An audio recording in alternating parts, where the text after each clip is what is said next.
Bismillahirrahmanirrahim. Assalamualaikum warahmatullahi wabarakatuh. Allahumma sholli ala sayyidina Muhammad wa ala ali sayyidina Muhammad. Sahabat beriman, dalam kehidupan pasti kita akan dihadapkan pada suatu masalah. Dan ketika masalah datang, hal terbaik yang harus kita lakukan adalah meminta pertolongan Allah dengan cara berzikir. Lafaz zikir sebagai usaha kita untuk mencari perhatian dan pertolongan dari Allah sangatlah banyak. Namun ada satu zikir yang sangat mustajab, yakni ketika kita amalkan bisa mendatangkan pertolongan Allah dengan segera. Dan zikir tersebut adalah zikir hasbunallah wa ni'mal wakil. Jika kita sering mengamalkan zikir hasbunallah ini, maka hati akan terasa tentram. Dan yang membuat istimewa adalah zikir ini terdapat dalam Quran Surat Ali Imran ayat 173 yang artinya yaitu orang-orang yang mentaati Allah dan Rasul yang ketika ada orang-orang mengatakan kepadanya, orang-orang Quraisy telah mengumpulkan pasukan untuk menyerang kamu, karena itu takutlah kepada mereka. Ternyata ucapan itu menambah kuat iman mereka dan mereka menjawab, cukuplah Allah menjadi penolong bagi kami, dan Dia sebaik-baiknya pelindung. Selain menenteramkan hati, ternyata zikir ini sering diamalkan oleh para nabi maupun ulama ketika menghadapi suatu kesulitan, cobaan berat maupun fitnah yang kejam. Rasulullah Shallallahu Alaihi Wasallam sangat menganjurkan untuk mengamalkan zikir hasbunallah ini setiap waktu. Hal ini disampaikan oleh Abi Sa'id Al-Khudri sebagaimana sabda dari Rasulullah Sallallahu Alaihi Wasallam yang artinya, bagaimana saya bisa bernikmat-nikmat sementara malaikat peniup sangkakala telah menempelkan mulutnya di trompet dan telah menundukkan dahinya menunggu diperintah untuk meniup. Kaum muslimin berkata, bagaimana kita berucap wahai Rasulullah? Beliau bersabda, katakanlah, hasbunallah wa ni'mal wakil, Allah tawakkalna rabbana. Allah cukup bagi kami dan Dia sebaik-baik zat yang mengurusi. Kami bertawakal kepada Allah wahai Rabb kami. Hadis riwayat Ahmad.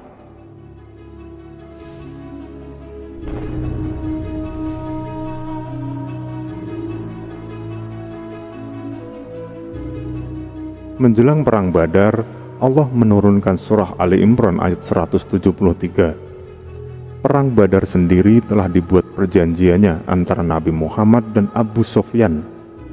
Di akhir perang Uhud, Abu Sufyan berseru, ada perjanjian antara kami dan kalian di Badar tahun lalu. Rasulullah mengatakan kepada Umar bin Khattab, katakanlah padanya, ya insya Allah. Ketika waktu perjanjian tiba, ternyata di bulan Dzulqa'dah tahun keempat Hijriyah, Abu Sufyan malah takut menghadapi Rasulullah. Ia pun membuat trik politik untuk menggentarkan keberanian kaum muslimin. Ia menugaskan seorang pedagang bernama Nuaim untuk berdagang ke Madinah sambil menyebarkan berita bohong bahwa Abu Sufyan telah menghimpun tentara yang kekuatannya lebih besar dari pasukan muslim. Trik ini berhasil membuat orang-orang Yahudi dan orang yang keimanannya lemah menjadi takut berjihad di jalan Allah. Berita tersebut juga sampai ke telinga Rasulullah dan pasukan kaum muslimin, tetapi beliau tidak terpengaruh sama sekali. Bahkan Nabi Muhammad akan tetap menghadapi Abu Sufyan meskipun harus berjuang seorang diri. Kemudian turunlah surah Ali Imran ayat 173 tersebut. Alih-alih merasa gentar karena kabar dari Abu Sufyan, keberanian Rasulullah menginspirasi yang lainnya, maka mereka pun berlomba-lomba mengikuti jihad. Para mujahidin pada masa itu malah bertambah iman dan semangat untuk menghadapi musuh Allah dengan mengucapkan hasbunallah wa ni'mal wakil. Jauh-jauh hari sebelum berangkat perang, Rasulullah memang telah menempa kekuatan fisik dan batin tentara muslim. Beliau bersabda, yang artinya, jika terjadi masalah besar di antara kalian, ucapkanlah hasbunallah wa ni'mal wakil. Cukuplah Allah menjadi penolong kami dan Allah adalah sebaik-baik pelindung. Ketika Rasulullah mengatakan hal tersebut, maka yang terjadi adalah sebelum pertempuran itu pecah, Abu Sufyan beserta tentaranya mundur dan kembali ke Mekah, dan kaum muslimin pun mendapatkan kemenangan tanpa perang yang berarti.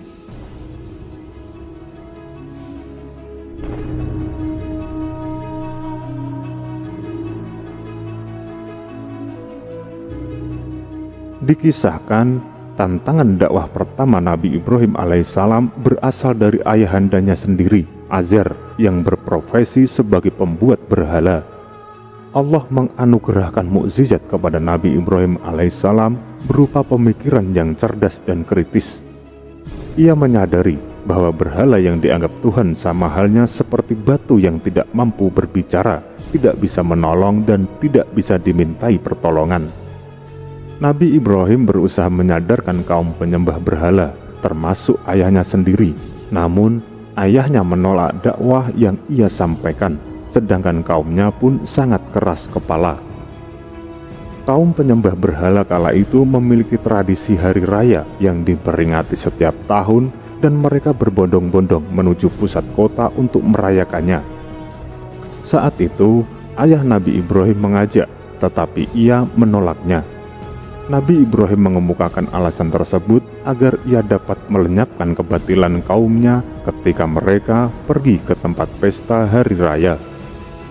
Nabi Ibrahim pergi secara diam-diam menuju berhala-berhala mereka dan menghancurkannya menggunakan kapak dan martil besar miliknya.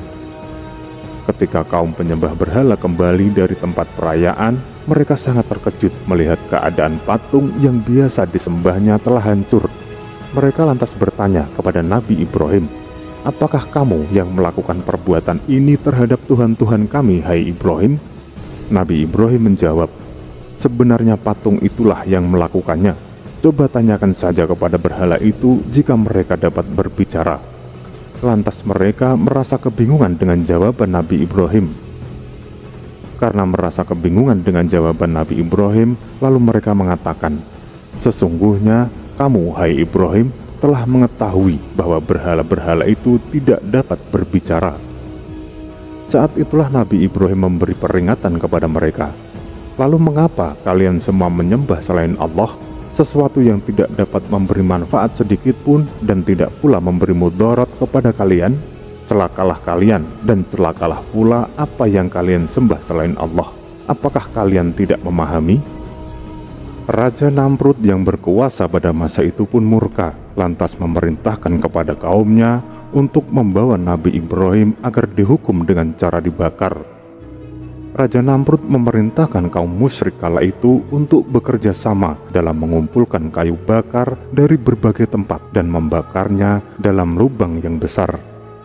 Setelah api tampak membumbung tinggi, Nabi Ibrahim akhirnya dilemparkan ke dalamnya dan ditempatkan di tengah-tengah tumpukan kayu. Raja Namrud beserta kaumnya menyaksikan hal tersebut dan mereka tertawa terbahak-bahak. Namun atas izin Allah, api yang berkobar itu telah diperintahkan agar tidak membakar Nabi Ibrahim. Peristiwa ini termaktub dalam Quran Surat Al-Anbiya ayat 69 yang artinya, "Kami Allah berfirman, wahai api, jadilah kamu dingin dan penyelamat bagi Ibrahim." Raja Namrud beserta para pembesarnya yang menyaksikan peristiwa itu kemudian tercengang. Akhirnya, saat itu juga Raja Namrud memerintahkan agar pembakaran dihentikan dan Nabi Ibrahim alaihissalam dibebaskan. Setelah dibebaskan, Nabi Ibrahim berkata, "Dalam pengalamanku, tidak ada hari-hari yang penuh nikmat melebihi apa yang aku rasakan selama di dalam api itu." Dalam kitab Syarah Riyadhus Shalihin karya Syekh Muhammad Al-Utsaimin disebutkan bahwa Ibnu Abbas radhiyallahu an berkata, kalimat terakhir yang diucapkan Nabi Ibrahim ketika dilemparkan ke dalam api adalah, "Hasbunallah wa ni'mal wakil." Cukuplah Allah menjadi penolong bagiku. Allah adalah sebaik-baiknya pelindung. Sahabat beriman, jika begitu hebatnya manfaat mengamalkan zikir hasbunallah pada masa itu, lantas apa yang akan kita peroleh ketika mengamalkan zikir hasbunallah di era sekarang? Dan berikut adalah manfaat zikir hasbunallah wa ni'mal wakil ni'mal maula wa ni'man nasir apabila kita amalkan di era sekarang. Yang pertama adalah dicukupkan nikmat kita oleh Allah. Bagi siapapun yang mengamalkan zikir ini, maka Allah akan mencukupkan nikmat setiap makhluk yang mengamalkannya, sehingga tidak akan merasa kekurangan. Karena kita tahu Allah adalah maha segalanya yang akan selalu memberikan nikmat apapun yang dibutuhkan manusia.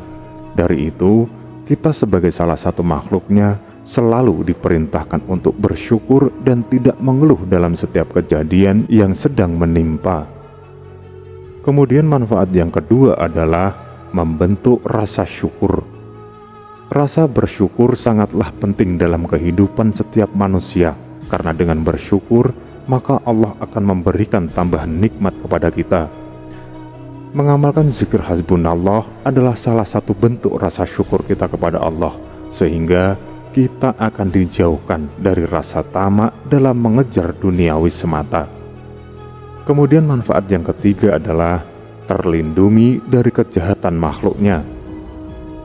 Bagi siapapun yang mengamalkan zikir hasbunallah wa ni'mal wakil, Allah berjanji akan melindungi si pengamal dari segala macam bentuk kejahatan makhluknya, yakni kejahatan dari manusia, binatang maupun dari setan. Dan Allah pun tidak akan membiarkan setiap hamba yang mengamalkan zikir ini merasa kesusahan. Jika Allah memberikan suatu ujian atau cobaan, maka yakinlah bahwa ujian atau cobaan yang Allah berikan tidak akan melebihi di luar batas kemampuan dari seorang hamba itu sendiri. Kemudian manfaat yang keempat adalah Allah akan menguatkan pertolongan untuk hambanya. Ketika kita sedang ditimpa ujian atau suatu masalah yang pelik dan rumit untuk diselesaikan, maka zikir hasbunallah adalah kunci untuk mendapatkan pertolongan dari Allah. Hal ini layaknya hubungan timbal balik kepada sesama manusia. Jika kita menolong kepada sesama, insya Allah lain hari kita akan ditolong oleh orang lain. Begitu juga dengan Allah. Jika kita selalu membaca zikir hasbunallah ketika sedang tertimpa masalah yang rumit, maka Allah akan mendengar doa tersebut dan akan memberikan pertolongan kepada hambanya. Kemudian manfaat yang kelima adalah menjadi mahabbah bagi semua makhluk. Apa maksudnya? Meski kita tidak sedang tertimpa suatu masalah, namun jika kita selalu mengamalkan zikir hasbunallah ini setiap hari, maka Allah berjanji akan menenteramkan hati si pengamal, ditenangkan jiwa raganya, dan Allah jadikan si pengamal zikir ini disukai oleh siapapun yang ada di sekelilingnya.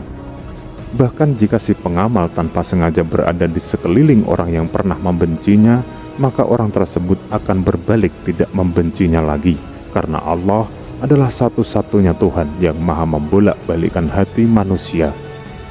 Kemudian manfaat yang keenam adalah menjadikan si pengamal kaya dengan anugerah Allah.